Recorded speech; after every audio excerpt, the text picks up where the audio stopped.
Hi, I'm Gerd Tundle, acclaimed health journalist, turned motivational speaker, and transformational coach. This show is for anyone who wants to lead a happier, healthier, and inspired life. Create more self-love, inject more joy and abundance into their daily life. Join me for inspiring interviews and spiritual topics so you can become a soul warrior. Hello and welcome to a special episode of the Get Inspired with Gerds podcast. I'm your host, and today I have two amazing guests who are showing how ethnic women can own their own unique gifts. The Grewal twins believe that there's more to life than paying their bills. They believe it's equally as important to feed their soul as it is to feed their stomach. And they love channeling their creativity through writing, singing and photography.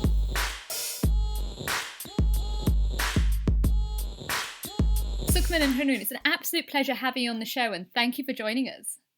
Thanks for having us back. Wow, that wasn't planned. We did not plan that. No. In unison. Oh, bless you guys. I loved having that conversation last time, the way we were talking about culture, what it's like to be an Asian woman within society. And now I'd love to just talk to you about the healing powers of Kirtan. It's a really good topic. Looking forward to talking about it. So, what is it? What are the healing powers of Kirtan? Even as a child, I grew up and I used to hear the sound of Kirtan. What is it that's within it that makes it so therapeutic? I think, we think that it's a combination of things. So it's the words, it's the melody sometimes as well.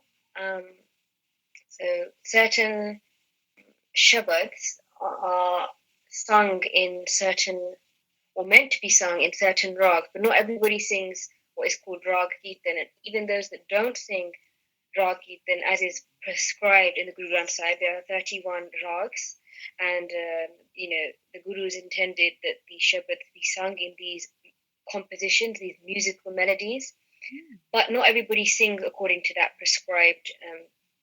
those prescribed melodies. And even those people who don't, there is still some sort of connection. You still feel,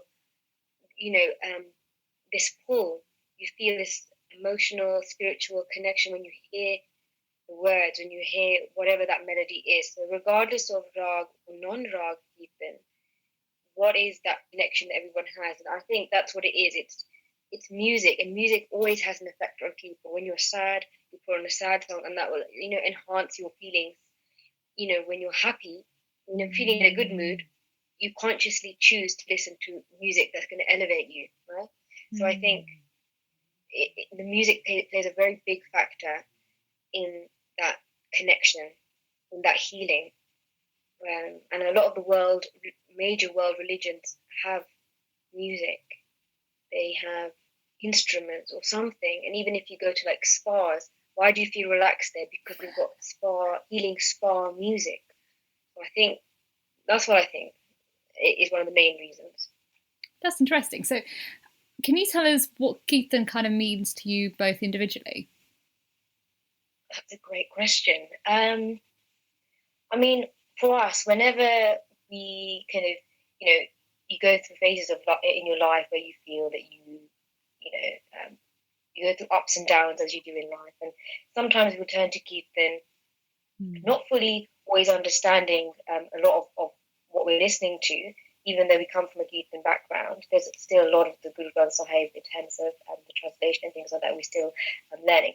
But there's something in it that makes us feel connected to something bigger than us. This kind of vibrational musical call that envelops us, if that makes sense. And it makes us just feel like for that moment, whilst we listen to Kirtan, that everything else, all the problems that we have, all the stresses of life, they kind of are on pause.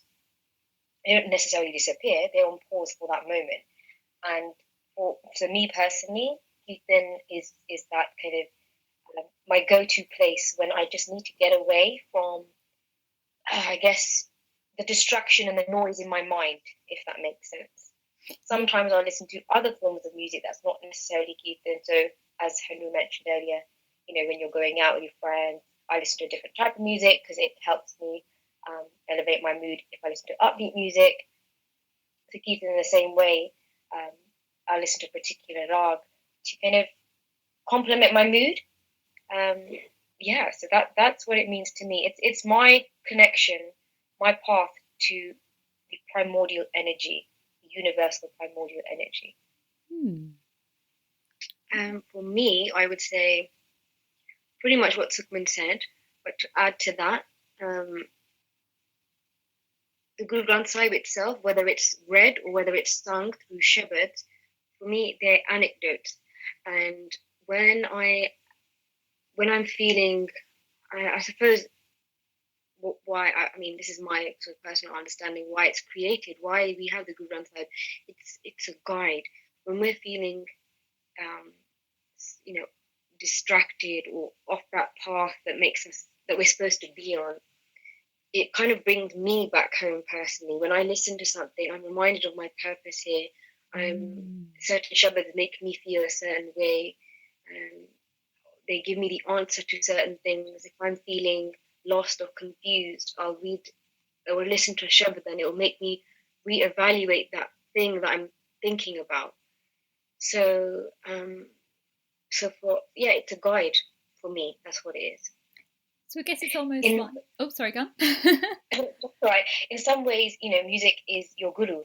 I mean, It depends on your relationship that you have with music. For us, it's our guru. We are constantly learning through music because music in itself is a journey.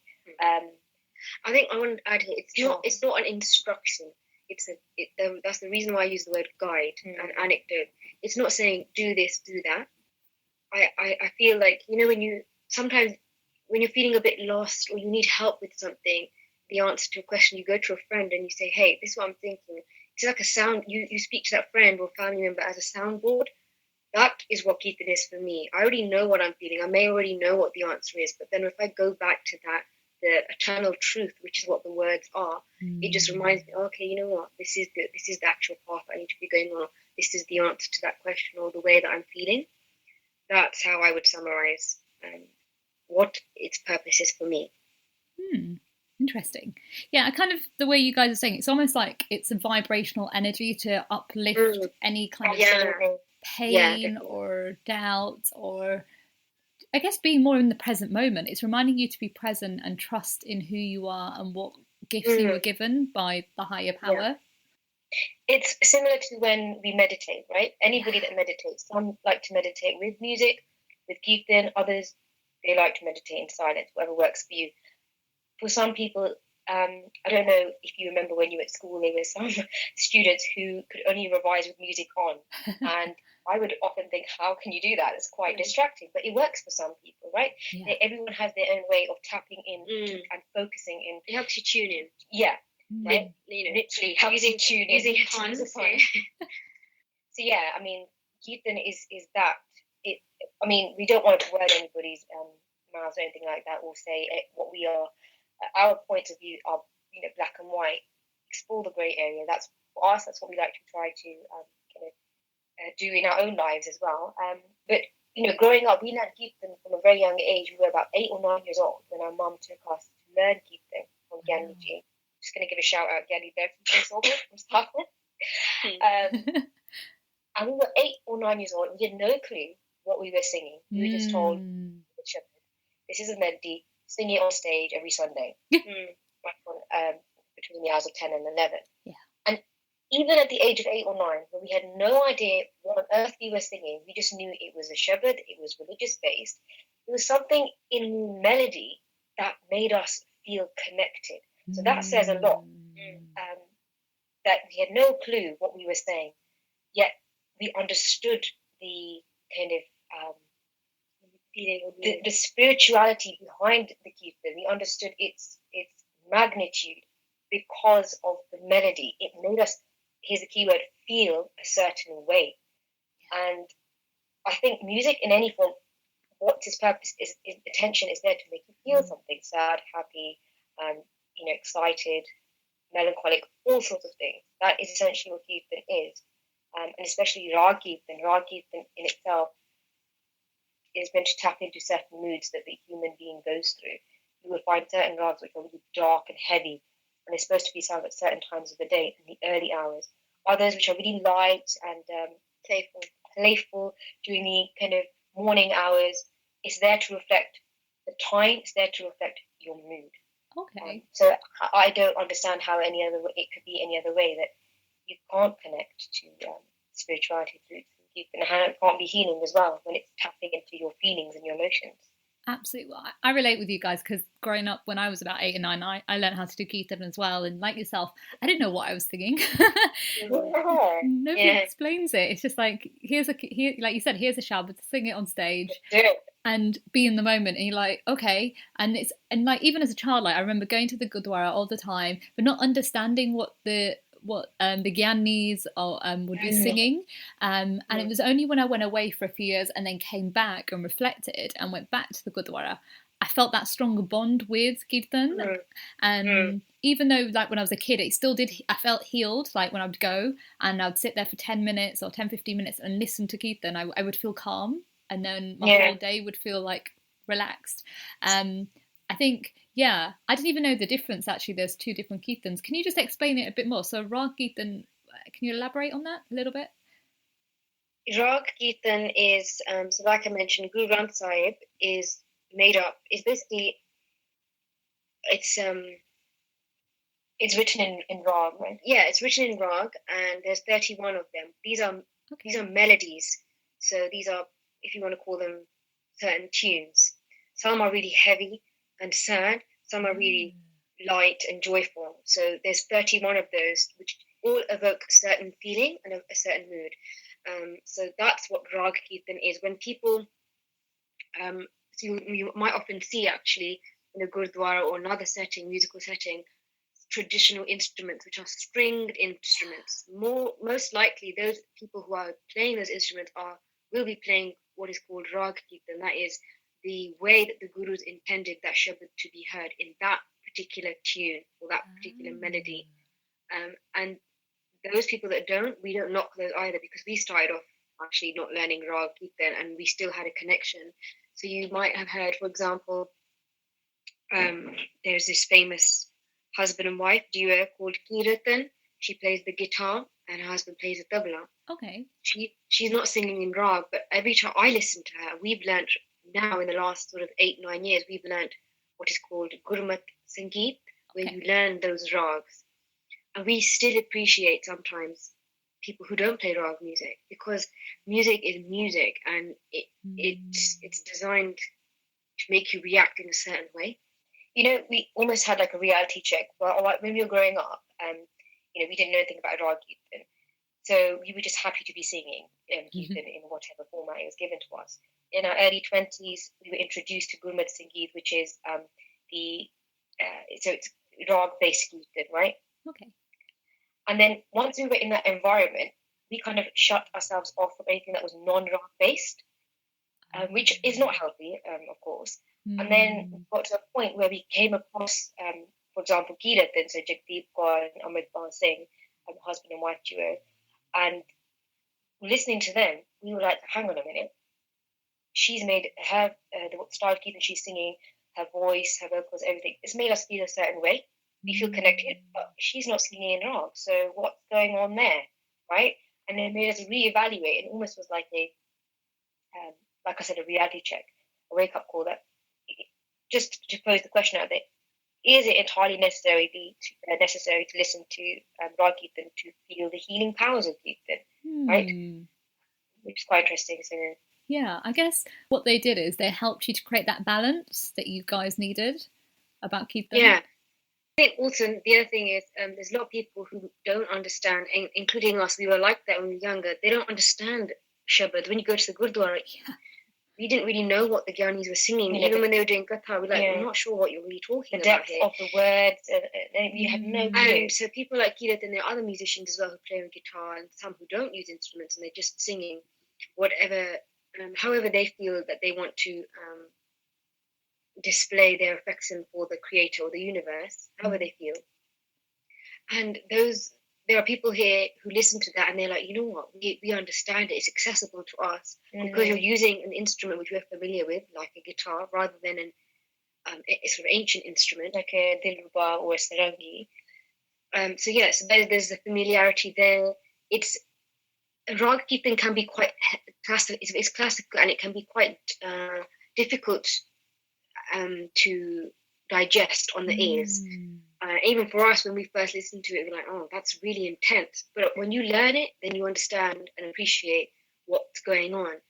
For people who don't understand, and we were very much like that when we were little, we thought, oh my God, that's just too much. But now, since we understood it, we get it and we appreciate it. But some people don't understand that. So how can they feel healed and how can they connect? So you have people who don't play Rag Kirtan, and they are the ones that can tap in to people who don't understand the Shabad necessarily and can't really grasp those kind of classical melodies. So nobody's right and nobody's wrong. It's everyone has their own way of making themselves feel better. Some people, if you want to talk about physically, when you're sick, some people they take paracetamol. Some people don't. So music is, you could say it's medicine, but not everybody will take the same medicine or the same kind of dose. And not everybody reacts to the medicine the same way. So if you want to maybe use that as a metaphor to understand how it can heal, that might sort of make more sense, I think. On the other hand, it's widely believed amongst the Indian classical singers, especially Rag Kirtanis, who sing in Rag rather, that when it comes to Rag Kirtan, it was the Rag that the Gurujis composed first, and then they wrote the Shabad. So they created the melody first, and then the words shaped the words around the melody, rather than wrote the Shabad and then decided to think of a tune to go alongside it. That's quite important, because you think when the Gurus sat down, before they even put pen to paper, they felt something about the creator that they wanted to present to everybody, and they presented that feeling through a melody. And then once they had created the melody, the structure, the musical structure, they pieced the words to that. So if with that in mind, we can understand the healing power of Kirtan, and the importance of music. Like I said earlier, that the music is meant to make you feel. It's all about emotion. So what our Gurujis did was they created that emotion first by creating the melody, and then accordingly, pieced the correct words or the appropriate words that they thought to fit that melody. So there's these two schools of thoughts there, and I guess not one hat does not fit all, right? But as you're aware, they are on both schools of thought. People have very strong opinions on singing in Rag, and others not so strong opinions on singing in Rag at all. You see, the way I see it is it's kind of like medicine and natural holistic things. Like both think they're equally right, but there's never a balance. Right. So it's kind of the same with music, that there's the Rag and the non-Rag, and it's that actually there needs to be a middle ground where both can be applied together and create even a higher vibration. Yeah. It's whatever you find works for you. Yeah. And I was going to say, somebody that really gives me like shivers and chills is a lady called Sanatnam Kaur, and she's based out in California. Yes, Sanatnam Kaur. And I was actually going to mention her when I was talking about Kirtan, that she's not doing that Rag Kirtan style, but it really does. You feel this sort of divine, vibration and connection, don't you? Kind of, it's heavenly, whatever that means. You feel that you feel like on another plane, don't you? A higher plane when you listen to it, because it's really angelic. You could say these words.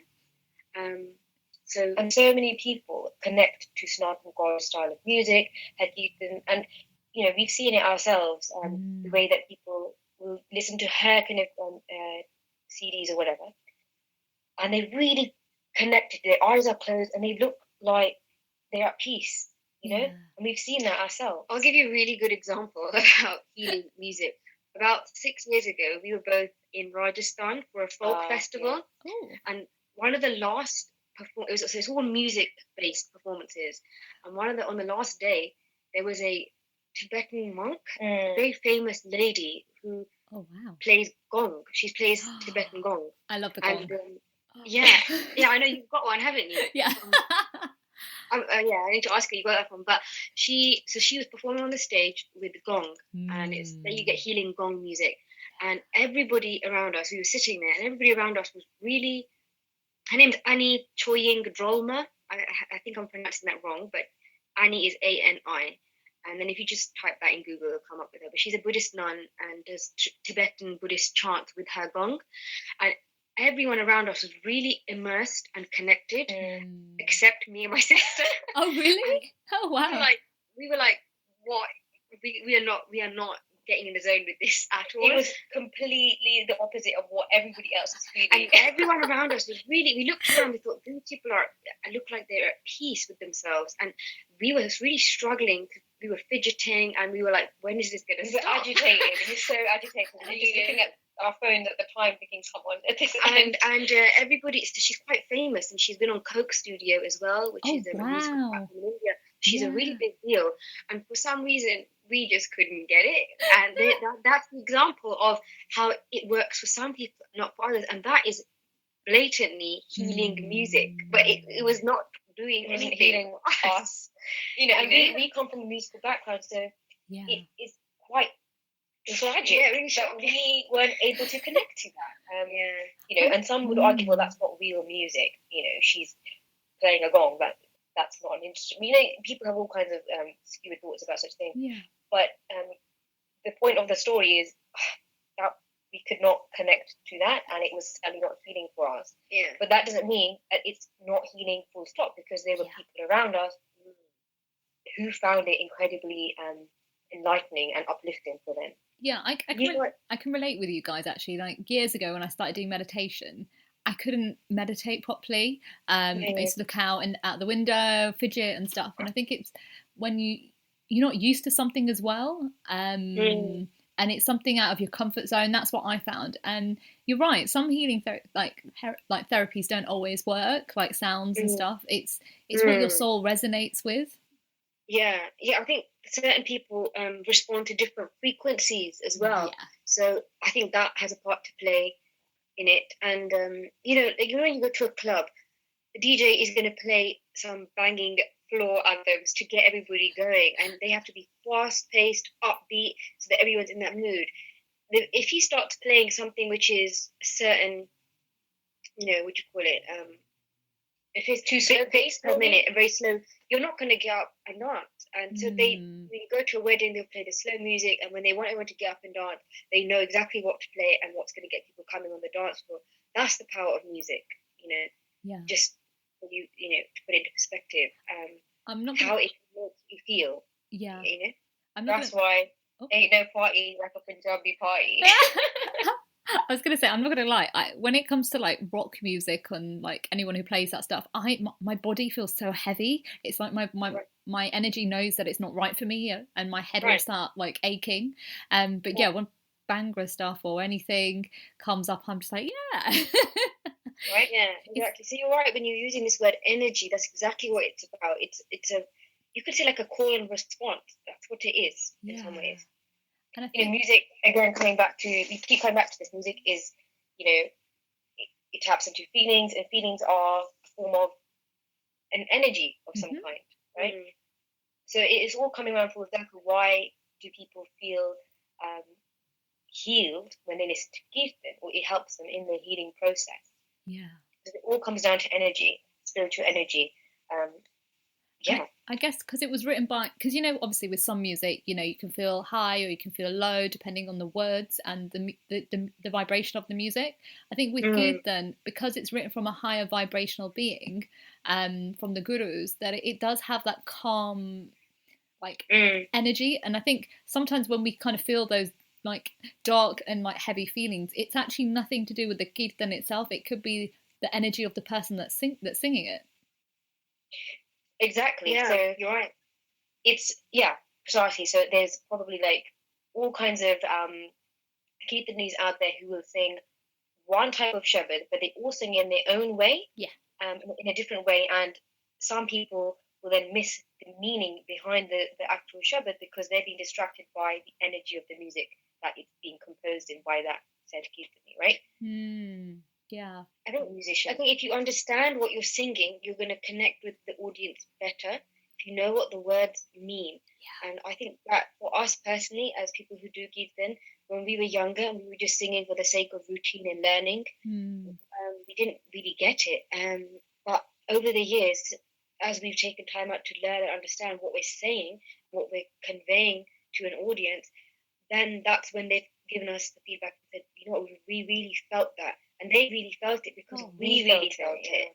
Yeah. So the person is very important as again, choose upon as being the instrument or the vehicle to portray that message and convey that feeling. And if they don't feel it, if they don't understand, you're not going to feel it as an audience, member of the audience. And I think as well, like the reason why you guys, sing Kirtan as well, and the way like Sanatnam Kaur sings as well, is because you guys have done a lot of inner healing, so it becomes light and angelic.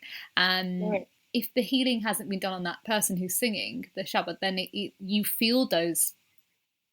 Do you know what I mean? The vibration of it. That's what I found. It all comes down to the energy again, right? Yeah, because you've worked on yourself. And there are some people who will sing and they're really not putting their heart and soul into it. And let's go back to what you're saying about the person who's actually instrumental. Yeah. The person who's singing may not have the right energy, and you have to be in the right frame of mind. Sometimes people say to us, "Oh, can you sing something?" We're like, "No, we're not really there in our own mind right now." So, they put us on the spot and say, sing that song. We're like, well, our energy at the moment isn't quite up for singing that particular melody, right? Yeah. So we won't. And so that person is very important in relaying that feeling. And that's why when you're learning any form of music, not just Kirtan, it takes years and years of kind of crafting the art. Not necessarily to get to a point of perfection, because we don't believe perfectionism exists. There's always room for improvement in anything in life. But that's what we mean when at the start of the podcast we said, music in itself is a journey, because you through this process of learning about the components of the notes and the meaning of the melodies and things like that, you are learning about yourself. Yeah. Music is a journey to yourself as well. It's not just for other people because it sounds good on their ears.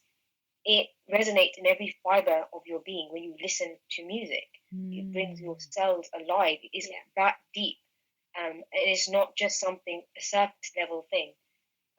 Which is why even if you look back in history, and in fact nowadays even, just to take your mind to, for example, a tribal kind of environment, somewhere remote where they have no access to modern day kind of technology or things like that.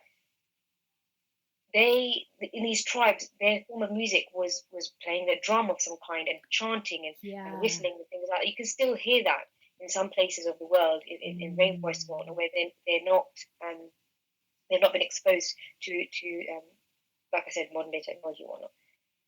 And it was a way for them to connect to some kind of energy, if you want to call it God or whatever. Nature, yeah. It was some kind of call and response to a higher frequency. There's something in that for sure, Yeah.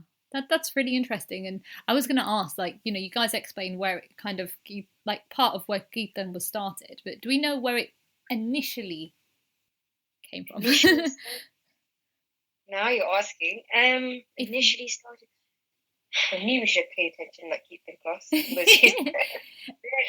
I know. I don't think you can pinpoint exactly, because music is central to every civilization, and it has always been. If you take it out of a religious context, culturally, at births, weddings, funerals, music is always there. So I don't think you can actually say Kirtan or music, whatever, is started from here. Yeah. But we know that the Guru Granth Sahib, 100% fact, is written in with musical instructions, if you like. So Kirtan must have started from around there, or maybe people were singing before the Guru Granth Sahib. I'm sure they were singing praises of the Creator and the universe before the Guru Granth Sahib was around. 100% they were doing that. So just to clarify as well, sorry to interject, that the Kirtan is not a Sikhi term, if that makes sense. It's a Sanskrit term, and we know in the Hindu faith as well that they sing Kirtan too. They call it Kirtan and they sing bhajans, right? Yes. And so that's their way of bringing the words of the Gita to life through music. So the Guru Granth Sahib is written in Rag for that very reason, to bring those words to life. Otherwise, you're reading it and it doesn't have quite the same effect. Put music to it, and you're suddenly feeling something different. Yeah, that is so true. So I was just putting it out there, so then any of the listeners who've never heard of Kirtan before, so Kirtan has always been around. However, it was when the gurus came in Sikhism that they created a different style of Kirtan. Yeah, and also I just want to make an additional comment that Guru Gobind Singh Ji created a stringed instrument called taus, and that is a Persian word for peacock.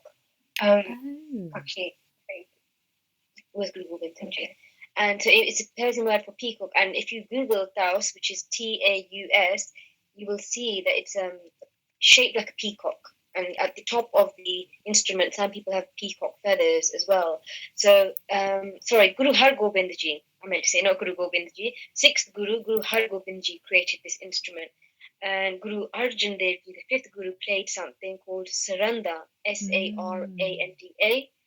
As we know, Guru Nanak Dev Ji's companion, right-hand man, Mardana, played what is known as the Rabab. So it's always been there. It's been really pivotal in conveying the message of that true energy, divinity, whatever you want to call it, I guess. So the gurus created these instruments themselves. Therefore, music must be important. That's interesting. Yeah. We are coming towards the end of the show. It's gone really quick. Really fast. Yeah. And I wanted to ask you two last questions. And the first one is, what are your 5 top tips for someone who's lacking peace of mind at the moment? Wow. Yeah. I mean, 5 top tips lacking peace of mind. You see, we are still on that journey, so I don't know if we can give someone else top tips, because we're trying to give ourselves top tips. I'll just make a point about something. So my name Sukhman actually means peace of mind. Oh really? Oh no way. Yeah. So my actual full name is Sukhman Jeet, and Hanu's full name is Harnoor Jeet. So the Jeet means victory, right? Yeah. So my actual name means victory and a peace of mind. And I'm still trying to figure out how to be victorious over the peace of my mind. And how to be true right? to my name. How to be essentially true to my name. But yeah, going back to what Hanu said, we are still learning ourselves how to manage that. From the journey thus far, if we could say to somebody, if we really had to help someone, I don't know about 5 top tips, but definitely I think the most important thing in order for you to have that sort of peace of mind or sanity is first and foremost the people that you surround yourself with. And the Guru Granth Sahib talks about this word sangat, which means your community. If you've got the right people around you who are going to elevate your energy and your aura, then you're like halfway there. They are going to help you, and you're also in turn going to help them. But if you've got people who are not really nourishing your soul, then those people you could almost say are like poison to your soul. And then you have to flush them out and have a good detox and think, is this person enhancing me? So the community is really important for peace of mind. Yeah. Obviously it's self sort of explanatory. If you've got a negative person that you're with all the time, you're always moaning, that's going to bring your energy down. So I think I wouldn't say that's their thing to strive for, but it is one of the most essential components in attaining that peace of mind. And then the other one I would say is to work on yourself. These 5 vices that we talk about, greed, lust, ego, whatever, these are the things which are in all human beings that I think it's not about necessarily removing them, because you need ego, but you need it in small doses, because without ego you can't be confident in yourself and in your ability. So there, you need it. You need lust, you need greed, you need to eat food, whatever. So these things, if we learn to not let them conquer us, but we manage those, again, I think that is a way of giving us peace of mind. Just to go back to the theme of Kirtan, so in Japji Sahib, the Guru Nanak Dev Ji's Bani, so the first Guru of the Sikh faith, in Japji Sahib there's a line which says, Man jeet jag jeet. And what that translates to is, when you can conquer your mind, you conquer the world. And it doesn't mean world domination. What it means is your world around you, whatever that may be, your relationships, intimate and non-intimate relationships with people around you, interactions with those around you, and yourself. When you can conquer that noise and distraction in your mind, you'll be at peace with yourself and those around you. It will emanate to those around you as well. And if you've read books like The Secret or The Power of Now, they are saying the same thing, Manjit De Jagji, right? You know, what's the first way of controlling yourself and your environment is by controlling your thoughts. That's how we can start to attain peace of mind and to understand that we can't control certain situations in our life. A lot of things that people get pent up about is the fact that they can't control certain situations. But if we can accept, okay, this is beyond our control, but what we can control, there is something in our power, that is our ability to how we react to that situation. Then you will feel a lot more at peace. And, you know, I urge people to try this because in our own journey of healing, we have tried this method. And, you know, a lot of the time, we're actually quite control freaks, to be honest, just to put that out there. And I mean, it's true, right? So when we've taken a step back and said, all right, we can't control a certain situation. What can we do? Right, we can control the way our thought process or how we think about it. And that makes us feel a lot lighter. Honestly, girls, like it really makes us feel, well, we've regained some kind of control. And then, you know, you're able to view the world in a much different way. Your outlook is different because what's happening on the inside controls what's happening on the outside. So 5 tips, I don't know, like we've covered even 3 so far, but yeah, definitely surround yourself with people who are vibrating on a similar energy to you. So, you know, surround yourself with like-minded people, I guess. You know, meditate so you can control your thoughts, quiet the noise, you know, at whatever level that you can. And constantly be on a journey of understanding yourself. Like, we're always changing. I'm not the person I was a month ago. My own personal one that I do is in sort of my busy day that I have, I like to take at least, before I leave the house, I like to take at least 2 to 3 minutes just to sit quietly and do nothing. So I'll be ready, my bag's ready, my lunch is ready for the working day. And before I leave, because you're getting ready in a rush, working against the clock, I'll just stop. And I think that's, being able to stop is another way of attaining that peace in yourself. If I come home, you know, I'll put my bag down and then again, I'll stop. I'll just deep breathing. And I like to implement that in my day at least once if I can do that. That's something that's worked for me. So I think that's another way because it just helps you just to put a pin in everything that's happened. So I've just thought of 2 more things, which, you know, we both try to practice. Yeah, it's coming back to me now. So in no particular order, having an attitude of gratitude, as cliche as that sounds. Yes. Being thankful for anything that's happened in your life. You know, some people focus on material things. I'm happy for the roof over my head and the money in my account. That's great. Even small things like, thank you for, you know, the fact that I've got working limbs or whatever, or I've got a family, even if it's dysfunctional. You know, the other day I expressed my gratitude for the chemist stocking my favorite lavender soap because they were out of stock for ages. And then when they finally had it, I was like, thank you, because this is my favorite bar of soap. And it made me feel a lot better.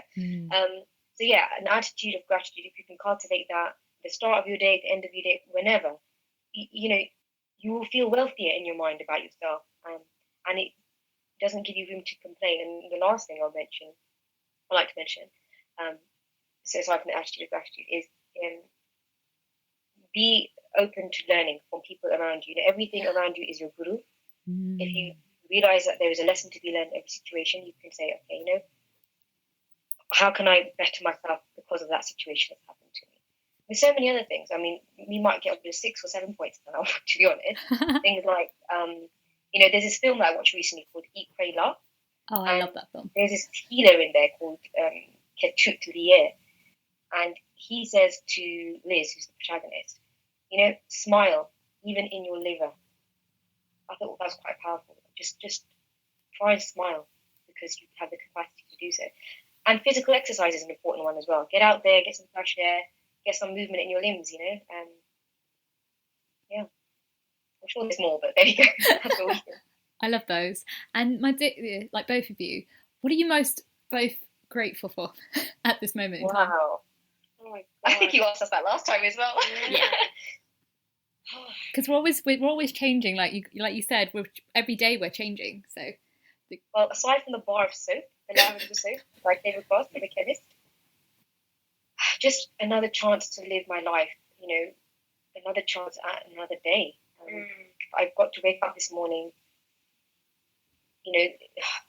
we take it for granted. Like, only last week our grandmother passed away, our Daditi, and so where someone else is struggling for their last breath, we had an opportunity to use our time to do something that we love, to be around the people that we love. I think, well, personally for me, I'm grateful for that. And being around people who constantly push me and challenge me, and show me my demons, I would say, a lot more recently, I'm very appreciative of my health, and I feel like even more so, I feel that gratitude when I'm sick. When I'm sick, I'm like, oh my God, why did I not love myself when I was well? Why? I appreciate my body even more when I'm well. And your nose is blocked, and like, I just wish these nostrils could breathe now, and that's when I'm like, oh, man, I'm gonna really love you when I get my breathing back. And that for me, I would say recently, my husband's cousin is in a wheelchair with muscular dystrophy, and every time I see him, he can't even move his hand. I'm like, I'm so lucky that I can go to sleep, and in my bed I can move around, and when he wants to turn in his bed, his muscles won't allow him, and his mom has to move him, and that just breaks my heart. And like, we don't realize the potential we have because we're able-bodied. So my health is what I'm most grateful for. I love those. Thank you guys for being on the show again, and thank you for sharing. It was interesting talking about Kirtan and how it's so powerful. Yeah, thank you. Because there's certain things through talking that we don't realize ourselves, and through these sort of dialogues, it enables us to reflect. So thank you for that opportunity. Yeah, it's like another chance for us to be exposed to conversations which have substance, and that will, educate us in better ways. So yeah, thank you very much for having us back. We really enjoyed it. Oh, bless you. Thank you guys for joining me. I will see you soon. See you on the other side. Bye. What a great interview with Sukhman and Hanoon. Guys, I think it's just so important to be able to connect with things like Kirtan or healing kind of modalities to allow you to kind of just be in that openness and just be yourself. Unfortunately, that's the end of the show. Don't forget that you can find me on Twitter at IamGurds. That's IAMGURDS. You can find me on Facebook at Get Inspired with Gurds, where I bring you lots of inspirational, motivational quotes and tips about life.